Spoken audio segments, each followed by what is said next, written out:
హరిప్రియ.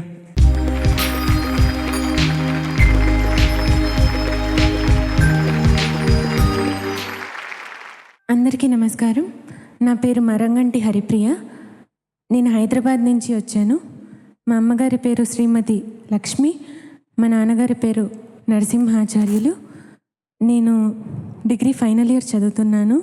నేను శాస్త్రీయ సంగీతం మా అమ్మగారు అయిన లక్ష్మి గారి దగ్గర నేర్చుకుంటున్నాను. ప్రస్తుతం శ్రీ నాగరాజ ప్రసాద్ గారి దగ్గర నేర్చుకుంటున్నాను. సంతోషం అమ్మా. వచ్చారా అమ్మ నాన్న? అమ్మ వచ్చారు సార్. నమస్కారం అమ్మ, స్వాగతం మీకు. శుభం. హరిప్రియ ఎంపిక చేసుకున్న పాట రచన భువనచంద్ర, సంగీతం వందేమాతరం శ్రీనివాస్, గానం చిత్ర, స్వయంవరం సినిమా నుంచి మరల తెలుపున ప్రియ.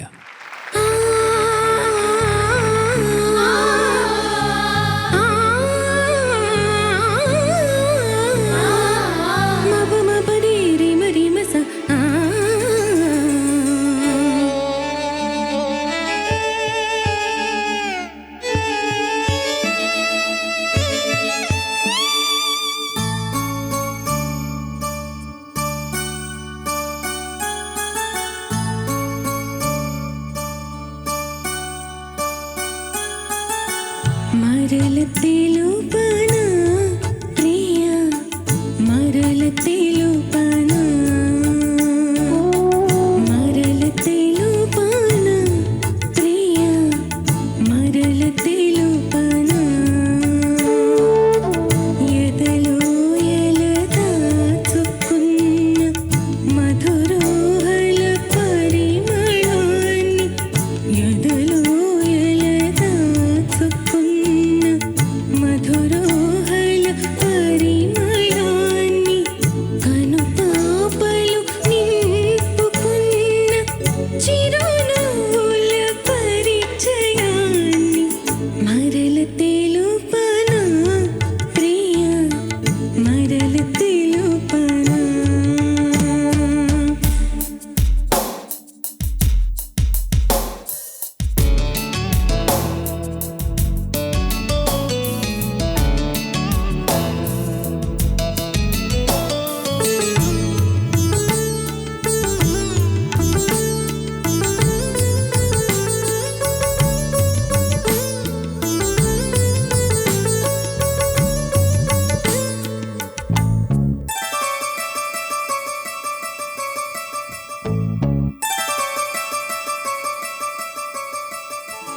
విరబూసిన వెన్నెలలో తెరతీసిన విడియాలని, విరబూసిన వెన్నెలలో తెరతీసిన విడియాలని, అణువణువు అల్లుకున్న అంతులేని విరహాలని, అణువణువు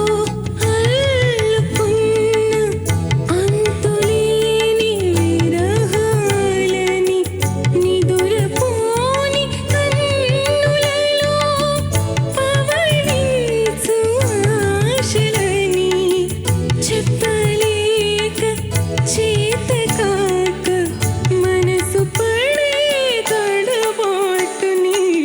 మరల తెలు ప్రియ, మరల తెలుపన.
ఆయన రాసుకున్న పాటను గురించి ఆయన వ్యాఖ్యానించడం బాగోదని ముందుగా నేను మాట్లాడుతున్నాను.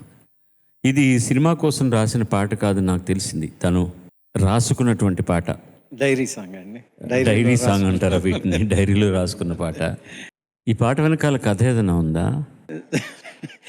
మా ఆవిడ కూడా చూస్తూ ఉంటుందండి ఈ ప్రోగ్రామ్. అదే నేను ఈ ఒక్క ప్రోగ్రాం వస్తున్న రోజున నేను మీ ఇంటి దగ్గర పవర్ కట్ అయ్యేటట్టు చేస్తానులేండి సార్. యాక్చువల్గా నేను గురుగాన్ అండి, నా ఫస్ట్ పోస్టింగ్ వచ్చి ఢిల్లీ దగ్గర గురుగాను. ఒక అమ్మాయిని, పంజాబీ అమ్మాయిని చూశాను. అమ్మాయి ఒకసారి వెళ్తోందండి, డైరెక్ట్గా వెళ్తూ వెళ్తూ సిండికేట్ బ్యాంక్లోకి వెళ్ళిందండి. నేను వెనకాల వెళ్ళాను. తర్వాత వెనక్కి వెళ్ళిన తర్వాత చూసింది, 2-3 సార్లు చూసినా కానీ, అంటే వెనక్కి తిరిగితే మిలిటరీ వాడిని తిరగకూడదు, ముందరికి వెళ్ళాలంటే భయం, భాష కూడా రాదు అప్పుడు హిందీ నాకు. సరే లోపలికి వెళ్తే ఎందుకు అంటే నా జేబులో 10 రూపాయలు ఉన్నాయి. 10 రూపాయలు అంటే I want open an account అని అడిగానండి. ఓకే, అప్పుడు 5 రూపాయలు అకౌంట్ ఉంటే చాలు, 10 రూపాయలు ఇచ్చాను. ఐఎమ్ టాకింగ్ అబౌట్ 1970 వ్యవహారం ఇది. అప్పట్లో ఇచ్చానండి. వాళ్ళు ఓపెన్ చేశారు, ఇచ్చారు. మరుసటి రోజున వెళ్ళి 5 రూపాయలు విత్డ్రా చేసుకున్నా. నెక్స్ట్ డే వెళ్ళి 5 రూపాయలు డిపాజిట్ చేశారు. ఆ తర్వాత మళ్ళీ విత్డ్రా చేసుకున్నాను. ఆ కౌంటర్లో ఉండేది. Finally she asked, what the hell you are coming behind me and why you are coming like this అంటే, ఏం చెప్పాలో తెలియక అమ్మాయి నోట్లు లెక్క పెడుతుంటే ఇట్లా ఉంటే, I just love your fingers, that's why. అంటే ఆ లెక్క పెట్టేటప్పుడు వేళ్ళు చాలా అందంగా. తర్వాత ఐఎమ్ సారీ చెప్పలేను. సరే వదిలేండి, అంతకంటే మిమ్మల్ని ఇబ్బంది పెట్టడం నాకు ఇష్టం లేదు. ఎందుకంటే రిపీట్ ప్రోగ్రామ్ మీ ఆవిడ చూసే అవకాశాలు ఉన్నాయి. ఎన్నిసార్లు నేను కరెంట్ పోగొట్టగలను? నా దృష్టిలో మిగతావి ఏదో భావాలు ఉన్నటువంటివి రకరకాల పాటలు వందే మాత్రం శ్రీనివాస్ చేశాడు, కానీ this is the best song of his compositions. This is the best of his compositions. నాకెందుకో ముందుగా ఈ పాటకి ఆర్కెస్ట్రేషన్ చేసిన అతనికి నేను నమస్కారం పెడుతున్నాను. ట్యూన్ కంపోజ్ చేసినటువంటి వందే మాత్రం శ్రీనివాసరావుకి దండం పెడుతున్నాను. ఏంటమ్మా సంగతులు అంత బ్రహ్మాండంగా పలుకుతాయి నీకు? చాలా బాగా పాడాయి ఈ పాట. ధన్యవాదాలు సార్. తెలుపలేక ఏంటి అది, ఆ లైన్ పాడు. తెలియరాక తెలుపలేక. అది తెలుపలేక. ఎందుకు పాకు ఒత్తు కాకు ఒత్తు ఇస్తున్నావు? తెరిచినప్పుడు తెరిచి మాట ఇలా పాడుతున్నాం అన్నమాట. అది జనరల్గా తమిళం మాతృభాష అయిన వాళ్ళు మాట అని రాయాలంటే వాళ్ళు మా టా రాయరు, ఇట్ రాసి టా రాస్తారు. కారణం ఏంటంటే ఆ ఇట్ కనుక పెట్టకుండా టా రాస్తే అది టాను డా అనే అవకాశం ఉంది. మాటాను వాళ్ళు మాడా అని పాడవచ్చు. అందుకోసం అని చెప్పి వాళ్ళు ఇట్ట రాసుకుంటారు మాట అని. చెప్పనా తప్పించితే మిగతా ఎక్కడా ద్విత్వం లేదన్నమాట. తెలుపలేక తెలియలేక అలా ఉంటే బాగుంటుంది. ఎందుకు వాటి మీద ద్విత్వం చేస్తే దాని మజా పోతుంది. సో అంతకంటే but your singing was so sweet, so sonorous. Thank you very much. God bless you all.